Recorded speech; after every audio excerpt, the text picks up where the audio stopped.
We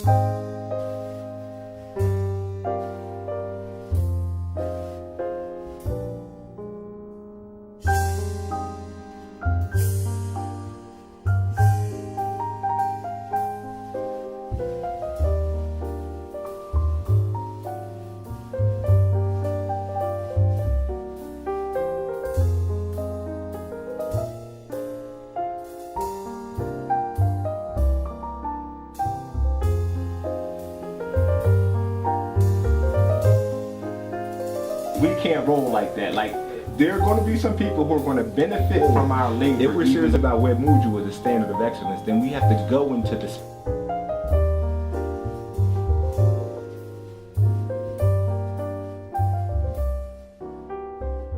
We've had so many scholars, so many warriors, so many historians have come before us and have laid out the way. We just need to choose to follow it. And so we just need to have a spot where, almost like the sister was saying earlier, where we remember that this is not new, that we're not the first ones to think about this and figure it out. But there's a report that I just got sent to me about one state where no black child scored proficient in either the reading or the math in any of the public schools in that state.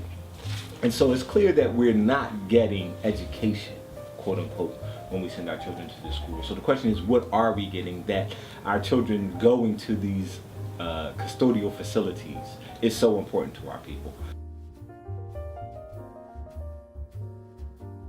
You know, if our children are going to participate in what exists, we have to define the terms of that participation, but then also we have to create the space that is our space, where they're being fortified, where they're being nurtured, where they're being protected, and where they're being empowered, such that they can either, if they choose to engage in these other people's spaces, these other spaces that were not made for them, they can do so without having to diminish themselves. But that at the same time, they're being fortified with who they really are and what their new and true purpose is in our world. But then moving beyond that in the spirit of imagination. So let me go back. I'm starting out with the premise, and this comes from a book called The 5 Phases of Innovation, that in order for us to think anew, we have to engage in this process. Number one is discontent. And we've expressed and articulated our discontent in a lot of ways on these airwaves and in other venues across our city. But then the next phase, and it's an important phase, I don't want to diminish discontent, but then the next phase to move towards innovation, actually build something that arises from that discontent, is imagination.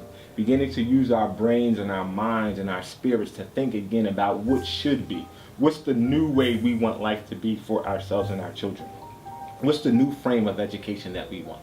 And then to begin to do the work of that, that's called formation, to begin to figure it out, to start the strategies, the analysis, and the planning to move along that pathway. And then breaking out, figuring out what is working excellently that we can begin to articulate and codify, and then consolidating those things together. That's the 5 phases of innovation. I want to use our time on these airways to really begin to, we'll spend a little bit of time on the discontent phase, but most of the time on moving to those next 4 phases of imagination, formation, breakout, and consolidation. And so we've had a lot of callers call in with some ideas that we're compiling, because we're going to set up an agenda. And I'll be ready to unveil next week a kind of series of meetings and activities and just actions that we can take. But again, don't skip over the meetings and the strategy sessions and the planning sessions. We often jump right to action, and it's usually some other predefined action that we jump to, and then we wonder why it's not successful. It's not successful because it's not ours. It's not successful because it has not really fully analyzed the reality in front of us.